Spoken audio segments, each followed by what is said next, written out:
ಕಿಚ್ಚ ಸುದೀಪ್ ಅವರಿಗೆ ಕ್ರಿಕೆಟ್ ಅಂದ್ರೆ ಅದೇನು ಪ್ರೀತಿ ಗುರು. ಇವರು ಕ್ರಿಕೆಟ್ ಅಂತ ಬಂದ್ರೆ ಗ್ರೌಂಡ್ ಅಲ್ಲಿ ಮಗು ತರ ಆಡ್ತಾರೆ. ಅದು ನೋಡಕ್ಕೆ ಒಂಥರ ಚಂದ. 51ನೇ ವಯಸ್ಸಿನಲ್ಲಿ ಗಂಟೆ ಗಟ್ಟಲೆ ವಿಕೆಟ್ ಕೀಪಿಂಗ್ ಮಾಡ್ಬೇಕು ಅಂದ್ರೆ ದಮ್ ಬೇಕು. ಅದೇನು ಸ್ಟ್ಯಾಮಿನಾ ಅವರಿಗೆ. ಡೈ ಬಿದ್ದು ಕ್ಯಾಚ್ ಎಲ್ಲ ಹಿಡಿತಾರೆ ಗುರು. ಜನ ಸುಮ್ನೆ ಕರೀತಾರ ಸಕಲ ಕಲಾ ವಲ್ಲಭ ಅಂತ.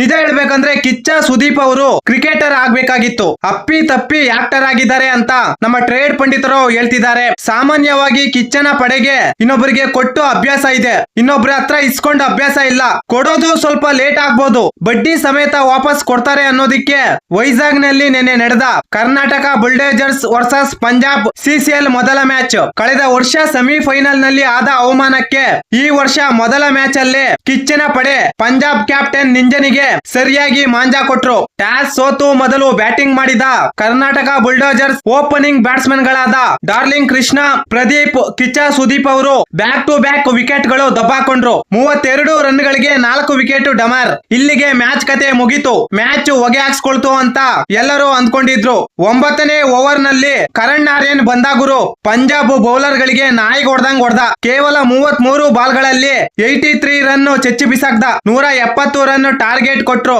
ಈ ಟಾರ್ಗೆಟ್ ಬೆನ್ನಟ್ಟಿದ ಪಂಜಾಬ್ ಬಾಯ್ಸ್ ಗೆ 18.3 ಓವರ್ ಗಳಲ್ಲಿ 139 ರನ್ ಗಳಿಗೆ ಸುಸ್ತಾಗೋದ್ರು. ಕೊನೆಗೆ ಕಿಚ್ಚನ ಪಡೆಗೆ ನಿಂಜಾ ಪಡೆ ಶರಣಾಯ್ತು. 31 ರನ್ ಗಳ ಭರ್ಜರಿ ಗೆಲುವಿನೊಂದಿಗೆ ಕಿಚ್ಚನ ಪಡೆ ಕುಣಿದು ಕುಪ್ಪಳಿಸಿತು. ನಿಜ ಹೇಳ್ಬೇಕಂದ್ರೆ ನಮ್ಮವರ ಬ್ಯಾಟಿಂಗ್ ತೀರಾ ಕಳಪೆಯಾಗಿತ್ತು. ಫೀಲ್ಡಿಂಗ್ ಅಷ್ಟೇನು ಚೆನ್ನಾಗಿರ್ಲಿಲ್ಲ, ಬೌಲಿಂಗ್ ಚೆನ್ನಾಗಿತ್ತು. ಕಿಚ್ಚನ ಮಾಸ್ಟರ್ ಮೈಂಡ್ ಗೇಮ್ ಈ ಮ್ಯಾಚ್ ಅಲ್ಲಿ ವರ್ಕ್ ಆಯ್ತು. ಅದರಲ್ಲೂ ಕೂಡ ಕಿಚ್ಚ ಸುದೀಪ್ ಅವರು ಎಲ್ಲೋದ್ರೂ ಕನ್ನಡತನ ಮರೆಯಲ್ಲ. ನಿನ್ನೆ ನಡೆದ ಮ್ಯಾಚ್ ನಲ್ಲಿ ಕಿಚ್ಚ ಸುದೀಪ್ ಅವರ ಕೈಗಳಿಗೆ ಕೆಂಪು ಹಳದಿ ಬಣ್ಣದ ಗ್ಲೌಸ್ ಗಳನ್ನು ಹಾಕೊಂಡಿದ್ರು. ಇದರಲ್ಲೇ ಗೊತ್ತಾಗುತ್ತೆ ಕಿಚ್ಚನಿಗೆ ಕನ್ನಡ ಅಂದ್ರೆ ಎಷ್ಟು ಪ್ರೀತಿ.